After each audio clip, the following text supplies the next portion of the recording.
नमस्कार, राष्ट्रपोस्ट से मैं पवन केसवानी।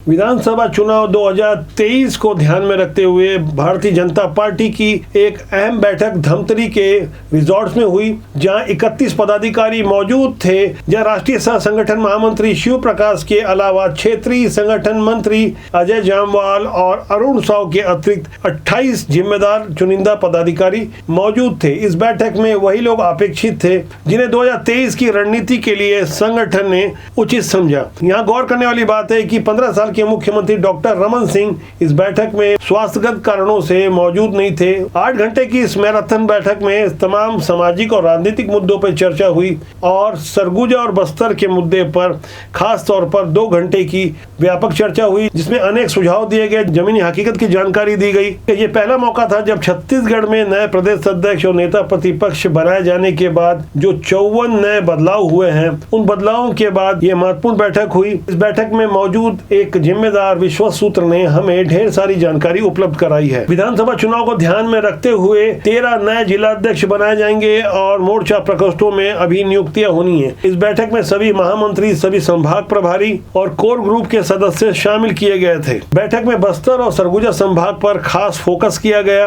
जहां भारतीय जनता पार्टी की मौजूदा समय में एक भी सीटें यानी एक भी विधायक नहीं है। इसे लेकर तमाम तरह के सुझाव सामने आए। गौरीशंकर अग्रवाल और अजय चंद्राकर सहित तमाम पदाधिकारियों ने अपनी बातें रखी। आने वाले दिनों में सड़क पर किस तरह के आंदोलन किए जाने, खासतौर से बिलासपुर में प्रस्तावित 3 नवंबर को महिला मोर्चा की हुंकार रैली की तारीखें अब बदल दी गई है। ऐसा माना जा रहा है कि दिवाली के बाद 1 सप्ताह का समय तैयारियों के लिए पर्याप्त नहीं लगा, इसलिए अब तारीखें बढ़ाकर 11 नवंबर कर दी गई है, जहां 1 लाख महिला मोर्चा की कार्यकर्ताओं को शराबबंदी के मुद्दे पर सड़क पर उतारने की योजना है। जिस रैली का नाम दिया गया है महतारी हुंकार रैली, जैसे कि नाम से ही स्पष्ट है, इसे खास तौर पर छत्तीसगढ़ की महिलाओं को आगे रखकर आंदोलन को कैसे धार देनी है और किस तरह से मौजूदा कांग्रेस सरकार एक के बाद एक अपने एजेंडे और मुद्दे को लागू करती जा रही है, उस पर भी ध्यान रखते हुए आगे की रणनीति को नई दशा और दिशा देने के लिए काम करने की योजना तय की गई है। 13 नए जिला अध्यक्ष कौन होंगे, इस पर भी चर्चा हुई।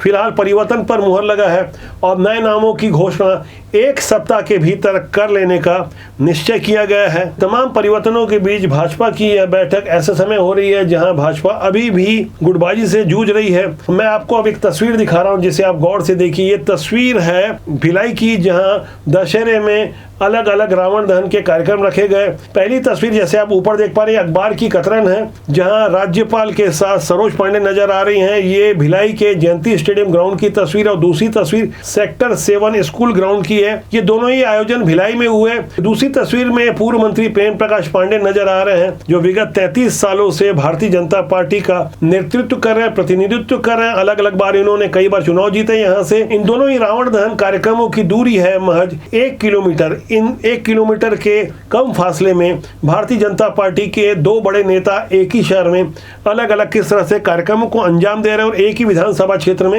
ये कार्यक्रम हो रहा है। दोनों ही भिलाई में कार्यक्रम हो रहे हैं। आप इससे अंदाजा लगा सकते हैं कि भारतीय जनता पार्टी की इस तरह की गुटबाजी राजधानी सहित प्रदेश के तमाम इलाकों में किस कदर अब भी हावी है। धमतरी की बैठक, जिसे मंथन बैठक का नाम दिया गया था, मिशन 2023 को ध्यान में रखते हुए वहां भी गुटबाजी और तमाम अंदरूनी हालातों पर खुलकर 8 घंटे तक लगातार चर्चा होती रही। इस बैठक से बाहर निकलने के बाद पार्टी के मुख्य प्रवक्ता अजय चंद्राकर ने अपनी बातें कुछ इस तरह से साझा की। अन्य मुद्दे हैं जिसमें एक रोड मैप राष्ट्रीय नेतृत्व के सामने भारतीय जनता पार्टी ने तय किया है और उस रोड मैप के लिए विभिन्न कमेटियां बनी हैं। उन कमेटियों की रिपोर्ट आएगी, समय सीमा सबकी तय की गई है और हम उस पर काम करने जा रहे हैं और सत्ता में आएंगे ही।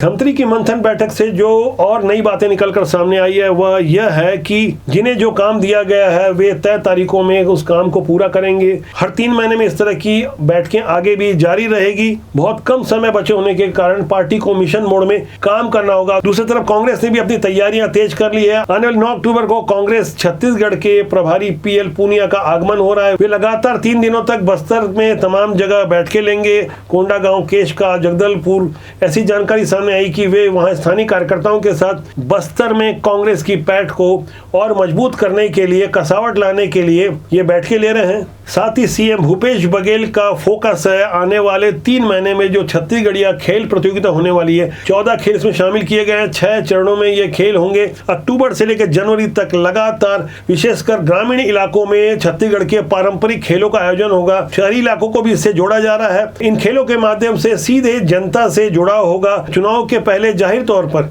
ऐसी सारी कवायद सरकार की ओर से की जा रही है जिसमें न केवल मंत्री बल्कि शासकीय अधिकारी और विभिन्न सरकारी अमलों को इसमें जिम्मेदारी दी गई है। सीएम भूपेश बघेल लगातार क्षेत्र के दौरे पे वे अपने भाषण लगातार कई स्थानों पर छत्तीसगढ़ी में दे रहे हैं। इससे भी संदेश साफ देने की कोशिश हो रही है कि छत्तीसगढ़ी अस्मिता और संस्कृति को लेकर आने वाले दिनों में कांग्रेस सरकार और ज्यादा बेहतर तरीके से खुद को कैसे प्रस्तुत कर पाती है, इसकी तैयारी चल रही है। इसके अलावा राम वनगमन पथ मार्ग पर विभिन्न स्थानों पर भगवान श्री राम की अलग अलग जगह 8 और नई मूर्तियां लगाए जाने की योजना है। दिवाली से पहले शिवरी नारायण और कुछ अन्य स्थानों पर भगवान श्री राम की मूर्ति लगाने की योजना है। इस तरह से कुल 9 स्थानों पर राम वनगमन पथ मार्ग पर मूर्तियां लगाई जानी है। पूरा कार्यक्रम जून 2023 तक के लिए तय कर लिया गया, यानी जिस साल चुनाव है उसके चंद महीना पहले तक जगह जगह राम भक्ति का माहौल होगा। जगह जगह छत्तीसगढ़ी संस्कृति का वातावरण प्रस्तुत किया जाएगा जिससे सीधे तौर से जनता से जुड़ाव हो सके। 2023 के चुनाव को हालांकि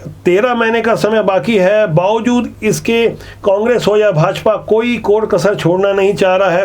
राष्ट्रीय स्तर पर भारतीय जनता पार्टी को जो निर्देश मिल रहे हैं, जो कड़े आदेश मिल रहे हैं, इसके बाद संगठन के कई बड़े नेता लगातार दौरे पे होंगे। बहुत सारी आशंकाएं प्रकट की जा रही है। कांग्रेस की ओर से ईडी और इनकम टैक्स के छापों की आशंका व्यक्त की गई है। वहीं भारतीय जनता पार्टी अब पहले से अलग ज्यादा आक्रामक और खुलकर कांग्रेस पर प्रहार कर रही है। यानी हर दिन नए अपडेट्स आ रहे हैं। नए 13 जिलाध्यक्ष कौन होंगे, एक बड़ा प्रश्न लगातार सोशल मीडिया में भी उठाया जा रहा है। हमारे पास भी जानकारी आ रही है। फिलहाल परिवर्तन हो रहा है, ये तय है, और इस परिवर्तन के साथ भारतीय जनता पार्टी पूरी तैयारी के साथ नए तेवर में कांग्रेस के साथ मुकाबला करने को तैयार है। इसके लिए तारीखें तय कर दी गई है। एक एक तारीख का हिसाब लिया जा रहा है और एक एक पदाधिकारी के ऊपर ढेर सारी जिम्मेदारियां दे दी गई है। दूसरी तरफ कांग्रेस भी अपने सारे अस्त्र झोंक देना चाहेगी। ऐसे बड़े राजनीतिक घमासान को हम दिवाली के बाद ज्यादा बेहतर तरीके से और ज्यादा खुलकर समझ पाएंगे। राजनीति की सुचिता के लिए राष्ट्रबोध लगातार प्रतिबद्ध है। हम चाहेंगे कि आप राष्ट्रबोध के इस चैनल को सब्सक्राइब करें, कमेंट बॉक्स में जाके अपनी राय रखें ताकि समाज और देश को बेहतर प्रतिनिधित्व मिल सके, बेहतर लोग राजनीति में आ सके। राजनीति के माध्यम से सेवा के नए मापदंड प्रस्तुत किए जा सकते हैं। जिन लोगों ने राजनीति को कारोबार बना लिया है, ऐसे लोगों को भी एक्सपोज करना, बेनकाब करना हमारी और आपकी जवाबदारी है। नमस्कार।